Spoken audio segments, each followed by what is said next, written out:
सबसे बड़ा सवाल दोस्तों, क्या भारतीय जनता पार्टी इस तरह से 400 सीटें लाएगी? अभी कुछ दिन पहले सूरत में क्या हुआ था आप लोगों को मालूम ही होगा। कांग्रेस के इस प्रत्याशी का नामांकन रद्द कर दिया गया था और बाकी के जो 8 विपक्षी कैंडिडेट थे उन्होंने एक एक करके अपना नामांकन वापस ले लिया था, या फिर यूं कहें कि उन कैंडिडेट को नामांकन वापस लेने पर मजबूर किया गया था। फिर बाद में पता चला कि कांग्रेस का यह कैंडिडेट बीजेपी से मिला हुआ था। फिर क्या, भाजपा के उम्मीदवार मुकेश दलाल को बिना चुनाव के ही विजेता घोषित कर दिया गया था। लेकिन इसी तरह का एक कांड इंदौर में हो गया। 5 स्टार होटल में लंबी मीटिंग के बाद कांग्रेस के प्रत्याशी ने अपना नामांकन वापस ले लिया। फर्क सिर्फ इतना है कि पिछली बार सूरत में यह सब कैमरे के पीछे हुआ था और इस बार यह सब कैमरे में कैद हो गया। यह कांग्रेस का उम्मीदवार है जो सर झुकाए अपना नामांकन वापस ले रहा है और इस शख्स के सामने भाजपा के लोग मौजूद हैं। इस शख्स का नाम अक्षय बम है। भाजपा के लोग 5 स्टार होटल से इसे सीधे नामांकन वापस कराने लाए ताकि यह शख्स कहीं भाग न जाए। क्या मजबूरी रही होगी इसकी?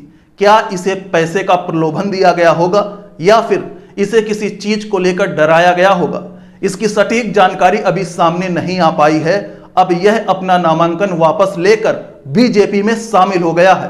मीडिया रिपोर्ट के मुताबिक यह 2 बड़ी खबरें हैं जिसको लेकर कांग्रेस प्रत्याशी अक्षय बम को परेशान किया जा रहा था। सबसे बड़ा दबाव अक्षय बम पर महिला संबंधी मामले का था। इसमें एक पुरानी शिकायत को हवा दी जा रही थी और इसमें एक गंभीर मामले में केस दर्ज कराने की तैयारी की गई थी।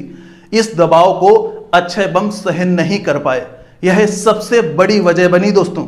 और दूसरी वजह यह है कि खजराना थाने में 17 साल पुराने मामले में हाल ही में गवाह के बयान पर उन पर मारपीट, जान से मारने की धमकी के बाद गंभीर धारा हत्या के प्रयास 307 को लगाने की प्रक्रिया शुरू हो गई थी।